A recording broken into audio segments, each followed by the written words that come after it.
you? Good. So the usual. Americano with milk? Yes, please. Of Thank course. you so much. Of course.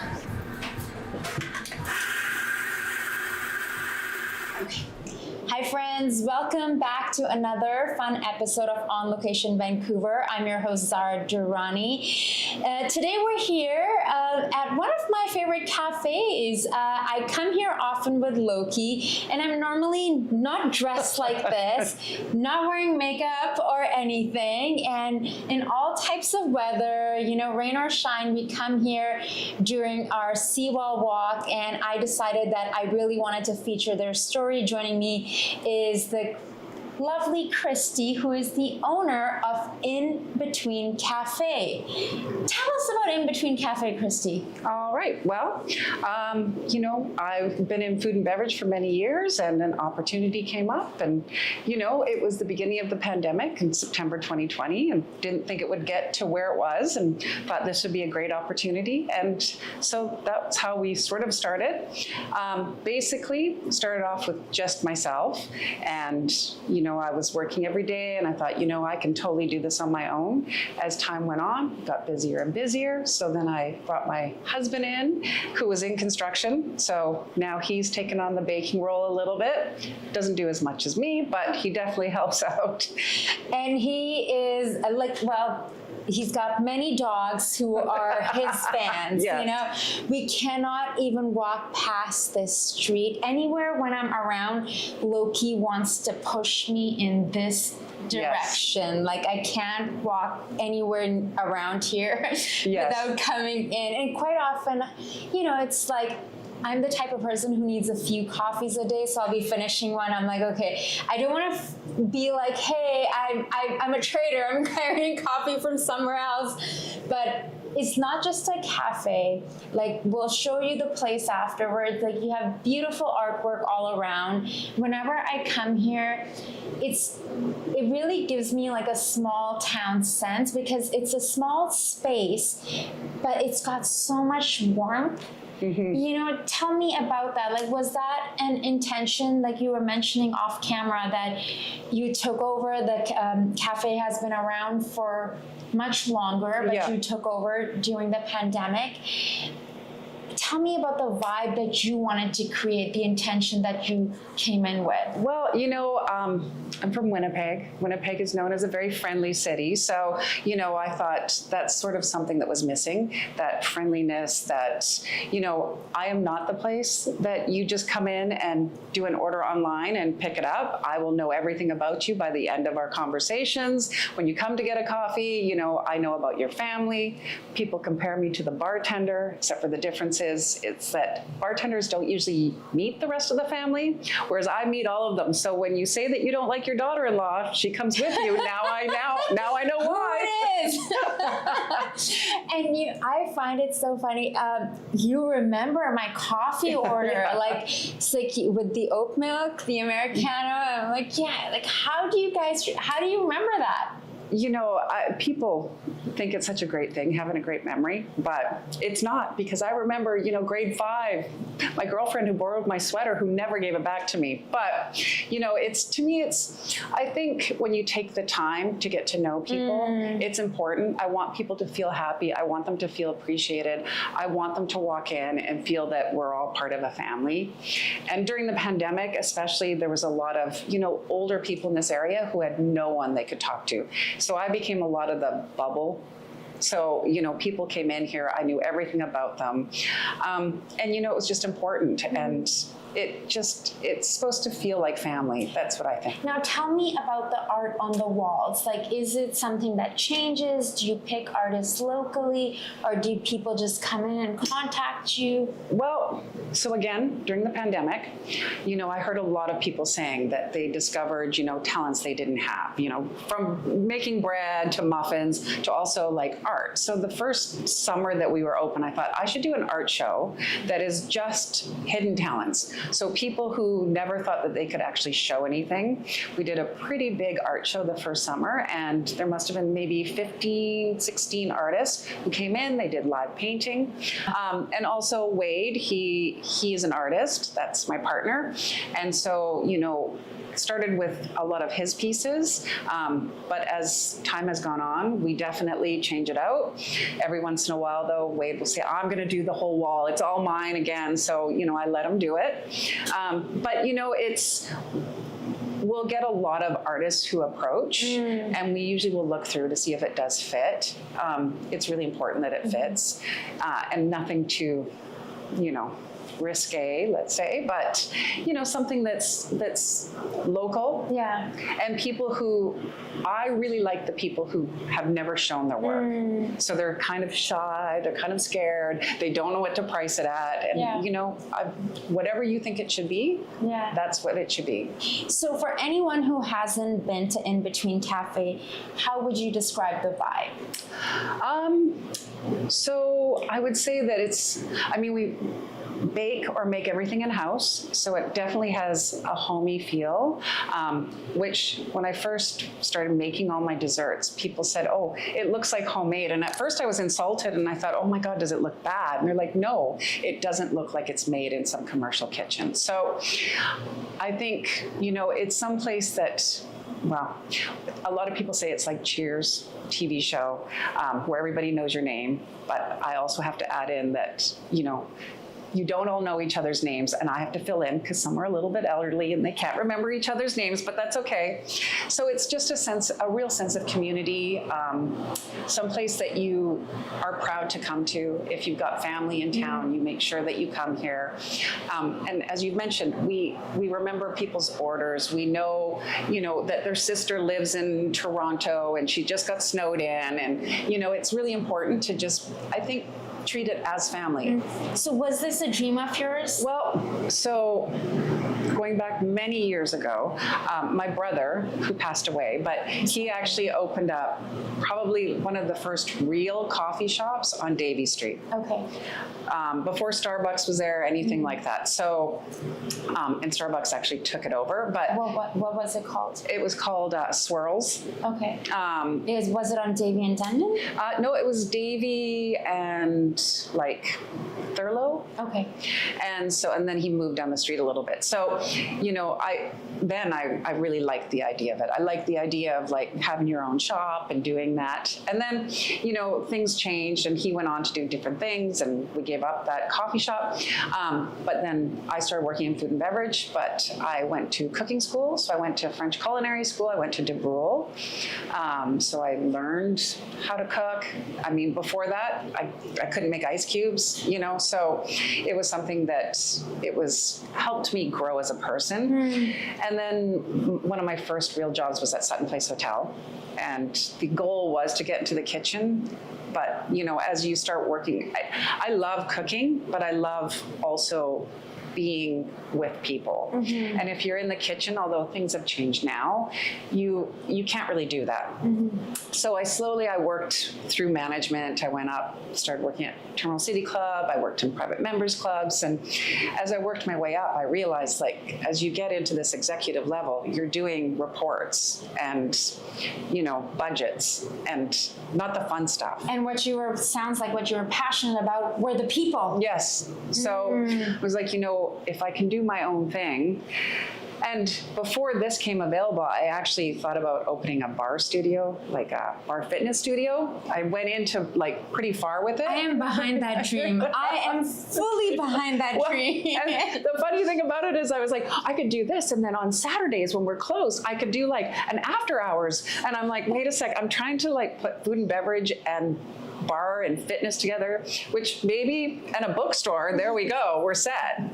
But so then because they're your passions, yes, they're what lights you up. Yeah. I mean, I can see that with you guys, and honestly, it's that relaxed vibe. Like you guys, and I think you know, like when we work in film and TV, you always say that, you know, how the showrunners are is like that energy goes through the whole crew and how everyone is. And I think you guys have that relaxed, calm vibe. Like this is your home and you're welcoming everyone in. I swear, everyone who comes here, who's sitting here, it's the same energy. Yeah. You know, we see Wade, like I'll see him out there, he'll be having a smoke. Yeah. And we'll see, and Loki's pulling me. And it's just a very calm vibe, and it's very relaxed. And I think that's what, because like where I live, it's like there's other cafes. Everywhere I go, it's very different energy, but this has its own special vibe because how quaint it is and how the plants, the art, the everything, and I like how the place is so small. Yeah, yeah. Oh, and it has been a challenge. I mean, a few of my regulars have said, you know, I really want to promote you, but because you only have a few tables, I'm scared that I won't get a seat. I'm like, okay, can we try to work out a different schedule then? But now I've added a few more tables. We're trying to accommodate as many as we can. And in the summertime, it's the patio. I mean, honestly, in the summer, this is so great. Like before my seawall walk, we come here. Afterwards, we come and sit. The sun's shining. You're reading the paper. Like, it is the spot. Yeah. Well, and a lot of people compare it to, you know, somewhere in Paris and, you know, some little block. And, you know, it's such a nice, exactly what you're saying, such a nice little vibe. And I've always said the same thing. If somebody comes in and they can't wait for us to perfect their coffee and their sandwiches, then go to Starbucks, because that's not what we are. We are someplace that we will talk, and there is a lot to look at here. So if you're waiting, you know what? Look at something, pick up one of Wade's books, or look at his art, or whatever it might be, or Christmas Village. Yeah, or just have a seat and have a breather and just sit down. The seawall is right there. The aquabus is right there. You can go to Granville Island afterwards, you know.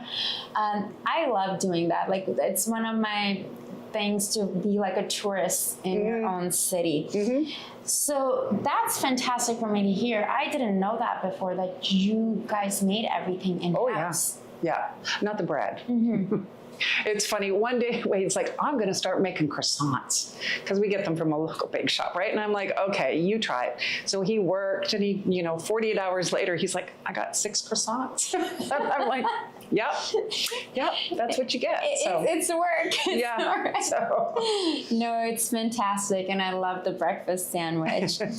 Tell me, are you guys planning on changing the menu? Like, is that a discussion between you and Wade? Like, how about the artwork, the seating? You know, with FIFA, you're mentioning with spring and summer around the corner. I know we're still in January, but we're getting ready for it. Well, days like today in Vancouver, they make you're like, spring's around the corner. Well, kind of.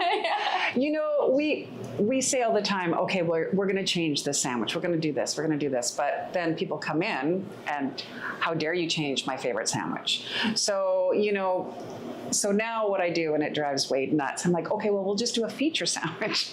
So now, on top of, you know, the 10 sandwiches we do, now we're doing feature sandwiches. And so, you know, I think people come here because it's like home. And if you went to your mom's house and she all of a sudden, you know, wasn't making the pot roast that she always made and now is making a vegan casserole, you'd be like, no, Mom, like, come on. So, you know, we'll keep doing the features. The desserts, I kind of change a little bit for the season. I do a lot of, especially like my mom's recipes that she's given me. Do you remember I came in one time and I was wondering, oh, this looks interesting. And I just asked you, oh, and you're like, Zara, okay, just pick this. And I was so pleasantly surprised. I'm just blanking what it was, but it was like a little, I don't think it was a power ball. It was like a little energy ball. Yeah. Yeah, those are quite popular. Yeah. Yes. see, I can't change that. Yeah, completely. But yeah, so You can't change my breakfast I can't change that.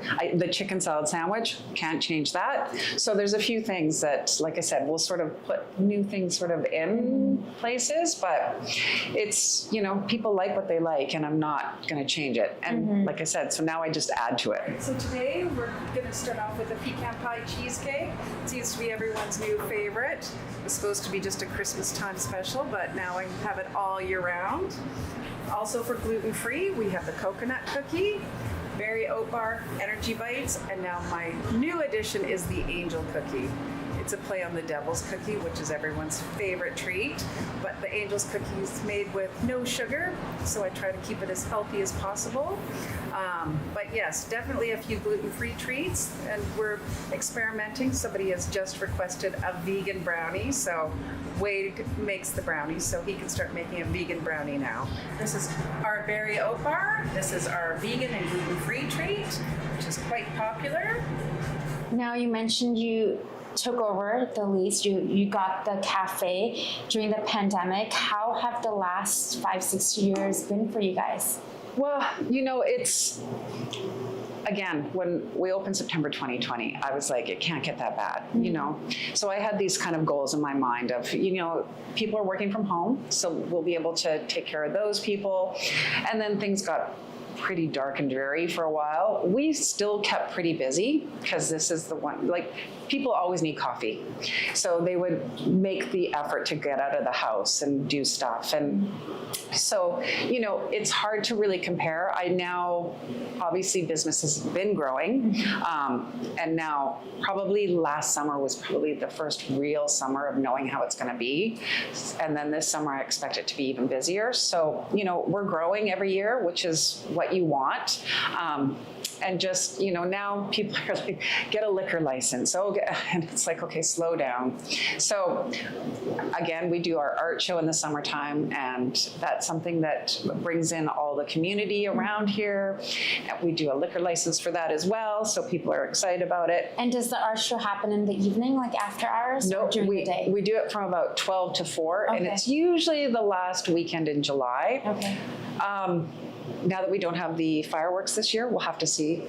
Everything's going to sort of change this summer, but we're expecting it to be busier. It's definitely been busier every year. So just trying to find that right level of busy, and then hiring the right team members and making sure people are, you know, have the same idea as me, and just wait. Because I'm sure the folks, I've done this. I'm like, where's Wade? Yeah. Where's Christy? Because Loki's like looking for Wade. It's like, where's Wade? Yeah. And I forget what their name was.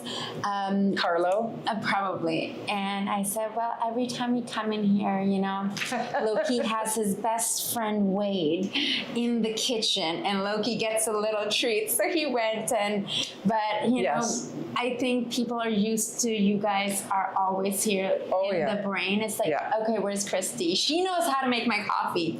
She knows how I like it, how much milk I want in there, how strong I want it. Lots of people have said, you know, because Carlo would ask, like, what's your coffee? And they're like, and they just get this blank look, and they're like, I don't know. Christy just does it. So then Carlo is great, though. Carlo is like, he's my number one. I think he's before Wade even, but he's my number one. He has sort of also taken on sort of my role. Now people will come in and, well, Carlo makes my coffee. So, you know, it's nice to see, and I appreciate him very much. So, and he's been with us since the beginning. But yeah, he'll fit it. He sort of fills in for Wade and for me. Amazing. Well, I hope you guys also get a chance to take a break and a vacation. I love what you have created here. And I'm also excited to enjoy inBtwn Café during spring and summer, but it's my little spot, you know, on our seawall walks. Like, this is where I come here to warm up, to get my coffee, to get my Americano with the oat milk.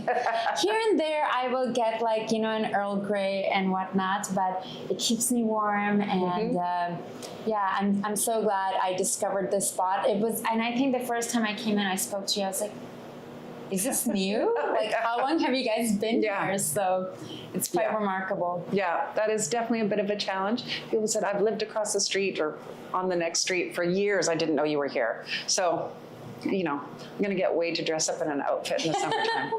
Well, hopefully after watching this episode, more folks can come check out inBtwn Café on Hornby and Beach. I don't even know the cross because I just walk. Yeah. You know, Yeah. when you're living in the neighborhood, you just. Yep. I always say it's the end of Hornby, just before the cul-de-sac, right across from Granville Island. Yeah, like by the aqua bus. You know, it's Yeah. just like right there. Yeah. Fantastic. Well, I am looking forward to enjoying inBtwn Café in spring and summer. Thank you so much. Thank you. Folks, thank you so much for tuning in. The show is brought to you with the support of TELUS STORYHIVE. We're here on location at inBtwn Café, and joining me today is the owner, Christy. Make sure to come check out inBtwn Café. Merci beaucoup, Christy. Thank you for joining us for this episode of On Location Vancouver. If you would like to be a guest on the show, please scan the QR code and someone from our team will be in touch. We'll see you soon.